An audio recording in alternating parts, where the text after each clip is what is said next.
Então, pessoal, toda essa discussão sobre o espaço de Hilbert faz-nos ter uma atenção especial sobre algumas operações, certo?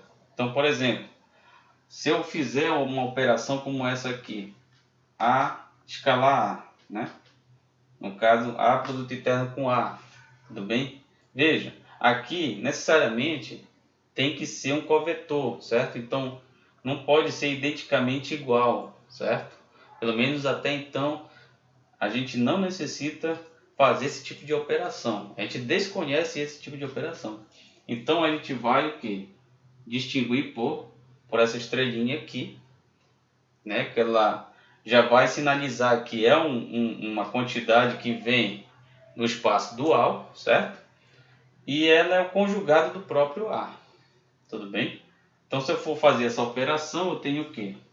Eu tenho esse covetor aqui, no caso eu posso pensar em um AJ, EJ, né?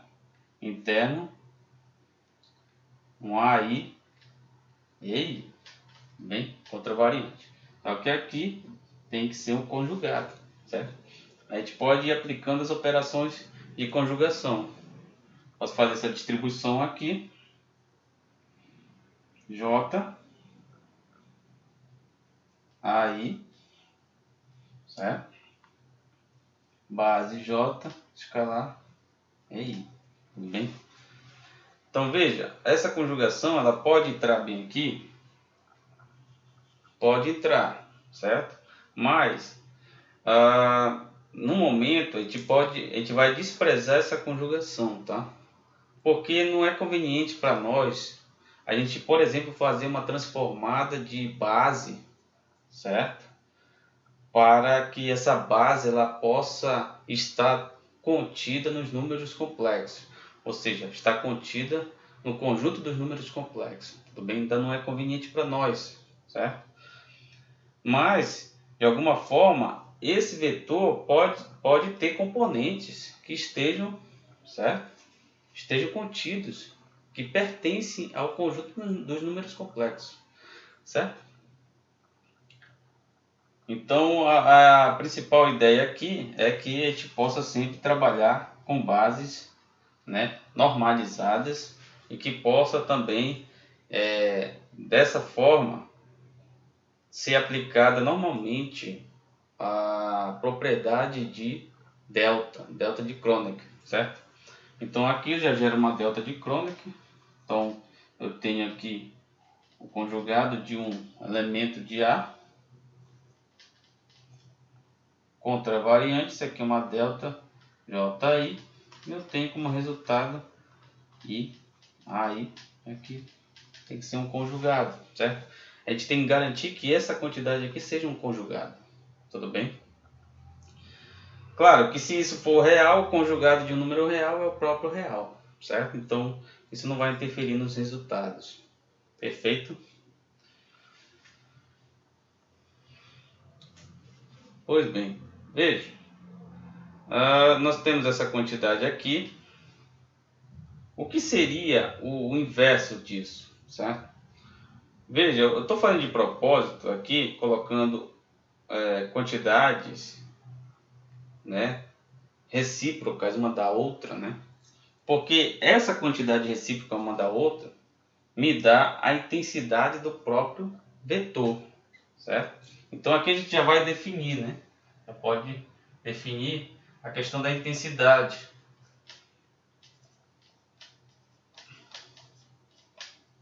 A intensidade vetorial nesse caso, certo? Porque aqui a gente já tem uma abordagem bem mais, vamos dizer, esclarecedora, mas uma abordagem que vai muito além do que nós conhecemos, né, por intensidade vetorial, né, que a gente pensa sempre que a intensidade do vetor, certo, é o produto escalar por ele mesmo, mas identicamente falando, né, se a gente pensar nas propriedades matemáticas, nos postulados, corolários, entre outras leis que a gente possa abordar aqui, né? Bom, vamos pensar como é que poderia pensar em uma operação com ele mesmo, né? Então, existe todo um conjunto de argumentos que faz com que a gente busque por uma abordagem bem mais geral do que a gente já conhece, certo?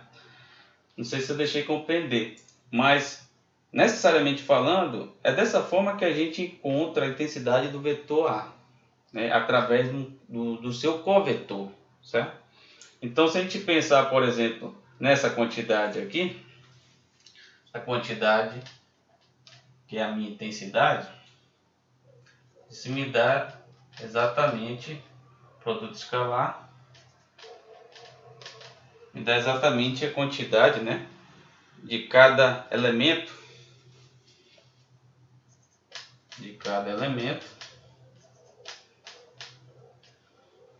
certo? De cada componente, certo? Elevado ao quadrado. Se a gente pensar que isso aqui é R$1, então o elemento, por exemplo, A1 do meu vetor multiplica com o elemento A1 do meu covetor, certo?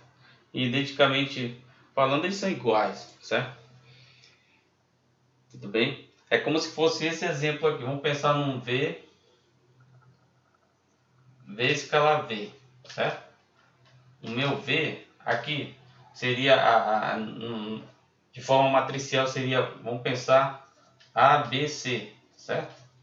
E aqui seria uma matriz ABC, tudo bem?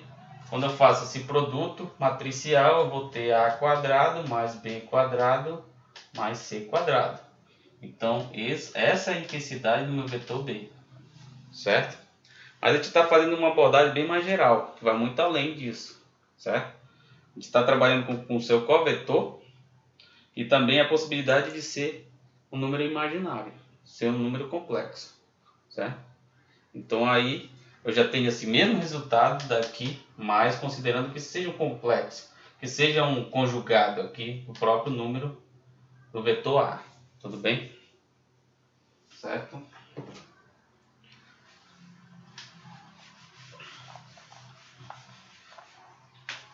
Veja, esse é um resultado importante, que no caso me dá a intensidade vetorial, certo? O que seria exatamente o contrário disso? O que seria exatamente o contrário disso?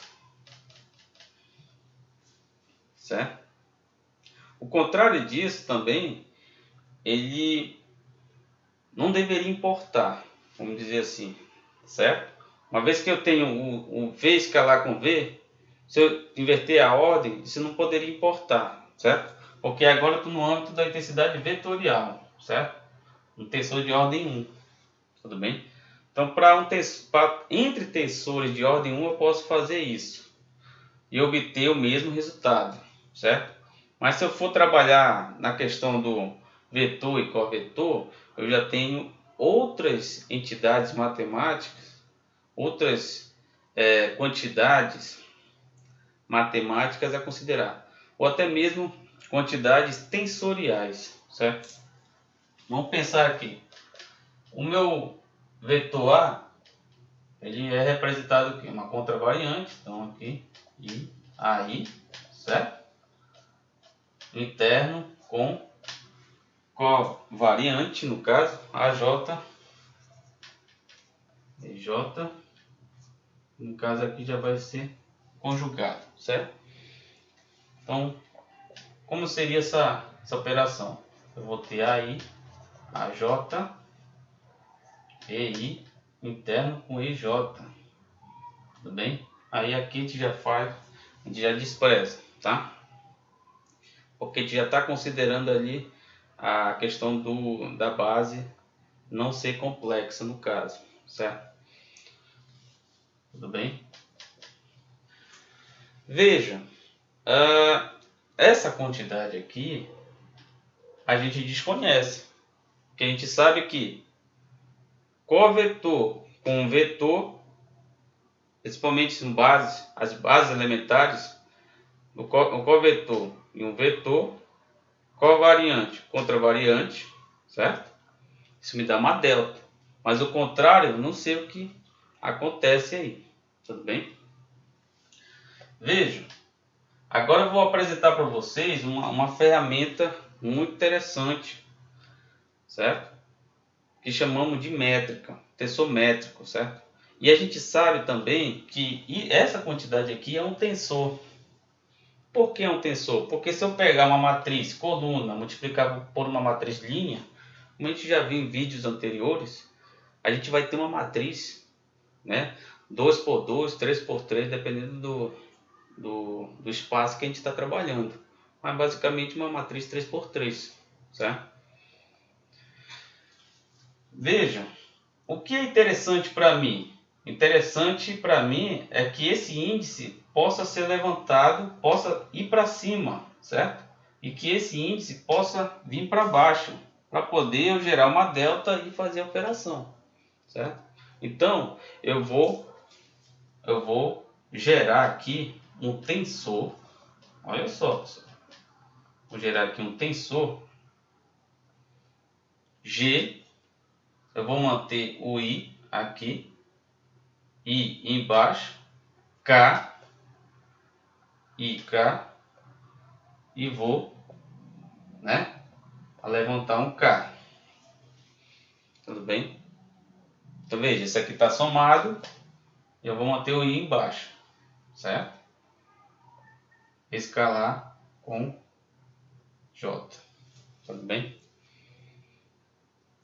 Então veja, para me ter essa quantidade aqui elementar, o índice para cima, eu gerei essa quantidade aqui, que é uma matriz, certo?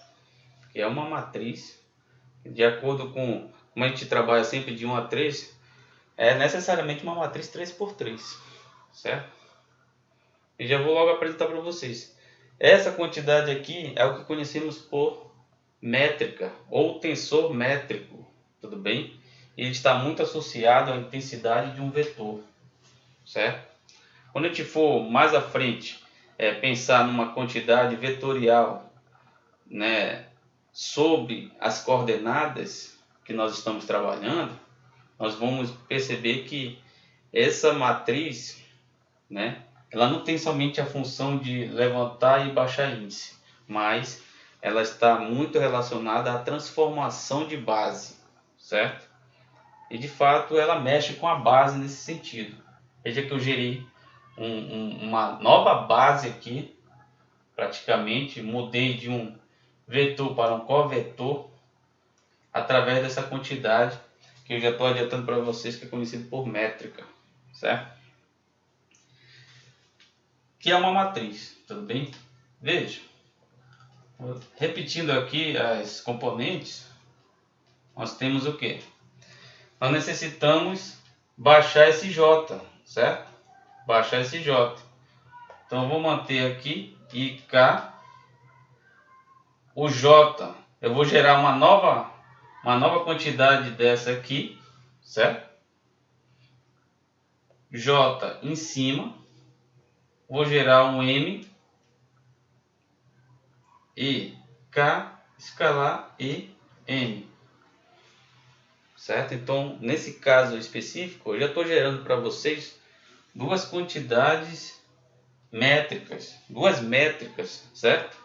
Ou melhor dizendo, eu já estou gerando dois tensores métricos aí, para que eu possa operar com uma delta, certo? Porque aqui eu já gerei uma delta, né? Isso aqui, no caso, é uma delta.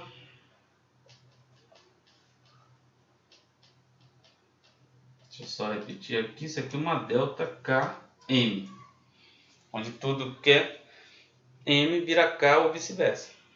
Tudo que é M vira K, certo? Quando eu aplicar, eu não posso aplicar essa delta aqui nas componentes, posso aplicar sobre quem? Sobre a própria métrica. Aí eu tenho o quê? Que o AI, AJ conjugado vai ser I, K, tudo que é M vira K. Eu tenho essa quantidade aí a considerar, certo? Tudo bem? Veja Essa quantidade me dá toda essa quantidade métrica aqui. No caso, eu já vou definir aqui para vocês, tá? Quem é... Vou colocar IJ. De maneira geral, IJ é conhecido por tensor métrico. Tensor métrico. Ou conhecido por métrica. Tudo bem? Sempre aparece quando a gente faz essa manipulação de índices, certo? Porque a gente sempre pensa em gerar uma delta para fazer a filtração de toda a relação, tudo bem? Então, quando eu levanto o índice e baixo o índice, eu gero sempre uma métrica ali para balancear toda a relação. E essa métrica ela é um tensor, certo? Tensor de ordem 2, tudo bem? Basicamente, a princípio, é um tensor de ordem 2, certo? Vejam, na condição de que essa quantidade aqui seja igual a essa, certo? Nós vamos ter o que, pessoal? Lembrando que a gente está lidando com quantidades vetoriais, certo? Tensor de ordem 1. E isso tem que me dar identicamente a intensidade do vetor, certo? Quando eu igualo essas quantidades, nós temos o que? Temos que essa quantidade aqui junto a essa, veja, aquela quantidade ali, ela é necessariamente o que, pessoal? Isso aqui, se eu for pensar conjugado J a I, isso é o que? Basicamente eu transformei o I, né, que está aqui, em J. Então eu tenho que gerar uma delta JI. Tudo bem? Se eu fizer a atuação da delta sobre essa quantidade, esse produto, né, eu vou ter aquela resposta novamente. Certo? E essa quantidade é identicamente igual ao que? Essa quantidade é identicamente igual à nossa resposta aqui, né?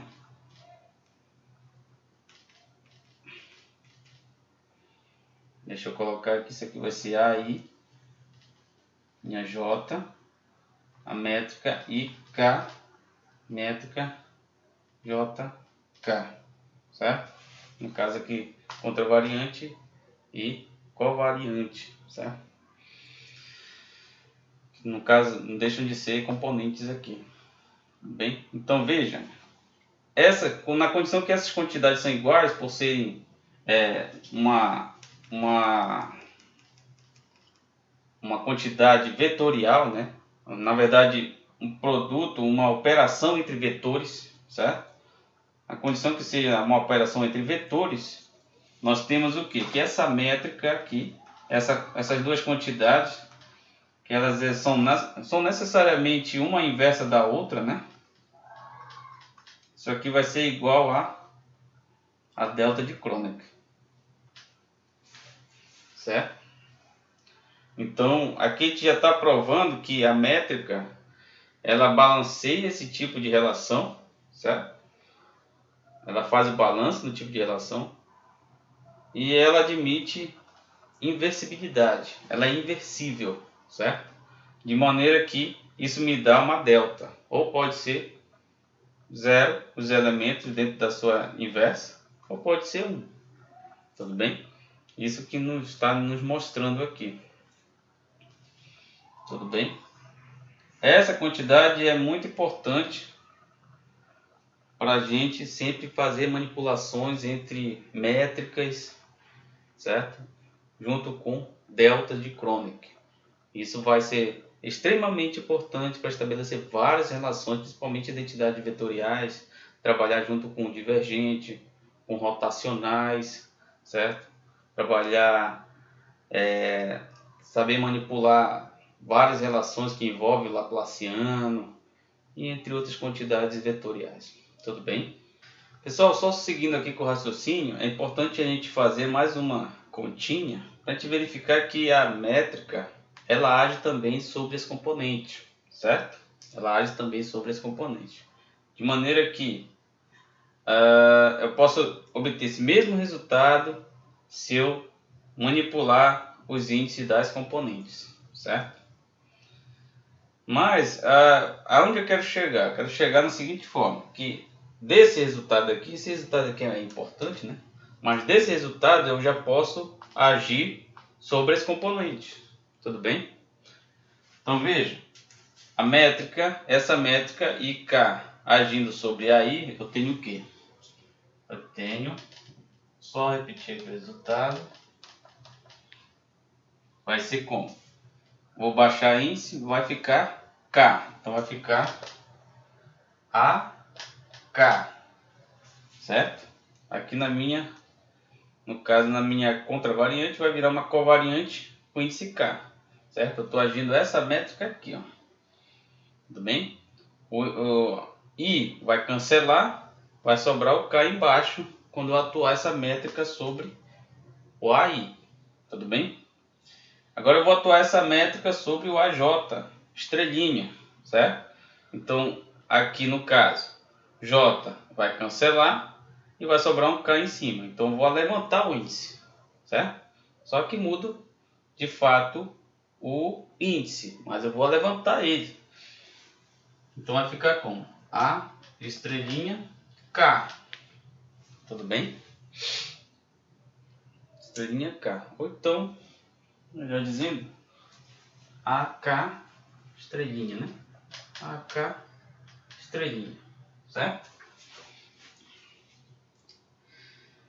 Veja, do outro resultado, a delta pode agir também. Tudo que é J pode virar I, certo? Tudo que é J pode virar I. Eu tenho o outro resultado, que esse produto escalar vai ser um AI. Tudo bem? Certo? Só que eu tenho que aqui embaixo, o que ficou com isso embaixo, ele é conjugado, tá? Veja, os índices são iguais, então basicamente eu posso fazer isso. Só mudar a nomenclatura do índice, certo? Isso aqui vai ser conjugado também. Conjugado. Certo? Posso mudar a nomenclatura.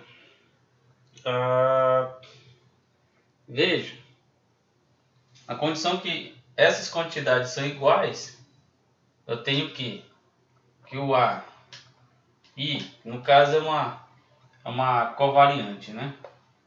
Conjugado vezes uma contravariante é igual a uma contravariante vezes uma covariante vezes uma contravariante conjugado dela. Tudo bem? Veja que é diferente, né? Veja que é diferente, porque aqui eu tenho uma covariante e aqui eu tenho também uma covariante. Só que aqui eu tenho conjugado e aqui eu não tenho conjugado, certo? De maneira que essa quantidade aqui, ó, aí, ela é igual a mesma quantidade aí, estrelinha, vezes aí, conjugado, certo? Conjugado. Tudo bem? Veja, esses produtos aqui, certo? Agora são os mesmos, né? É a mesma quantidade, tudo bem? Mas para que isso seja verdade, uma quantidade seja igual a seu conjugado, por exemplo, vamos pensar que isso aqui é um complexo. Certo? Isso aqui não é satisfeito, porque se eu tenho como resultado 2 menos i, do outro lado eu vou ter 2 menos i conjugado. Menos i conjugado. Isso aqui vai me dar 2 mais i. Então, não satisfaz, né, a relação. Então, a única condição para que eu possa inverter aqui, ó, essas quantidades é que, de fato, isso seja um número real. Tudo bem? Então, aqui essa quantidade aqui, ela tem que ser, esse produto tem que me dar R$1, certo? E esse produto aqui também tem que me dar R$1, um valor real, né, que esteja contido dentro do conjunto dos números reais, para que seja satisfeito, tá? A gente já sabe novamente que quando a gente faz o conjugado de um número complexo, ele não é igual ao próprio complexo, certo? Então, para que eu possa fazer essa troca aqui, certo? Certamente, de fato, as componentes do meu vetor, no caso, meu vetor covariante, meu covetor, ela tem que ser o conjugado da componente do meu vetor, tudo bem? Não tem que ser exatamente igual, né? Mas tem que ser também, obrigatoriamente tem que ser o conjugado para que possa satisfazer esta relação aqui, certo? E esta relação, por ser algo voltado para a intensidade de um vetor, está muito relacionado com um tensor métrico, certo? E a métrica, ela é um tensor que está associado à forma com que você vai tratar as suas bases vetoriais, suas bases elementares, certo? Porque ela está muito associada à transformação. Então, se você quer sair do seu sistema de coordenadas euclidiano, por exemplo, e quer um sistema de coordenadas esféricas, né, ou cilíndricas, certo? Você vai utilizar quem? A métrica para fazer essa intermediação entre o sistema de coordenadas, certo? Basicamente, a métrica ela faz isso, tá? Então, é só através dela que a gente tem essa condição para as componentes, e tais componentes, né, elas fazem parte tanto do meu espaço vetorial quanto do meu espaço dual. Tudo bem?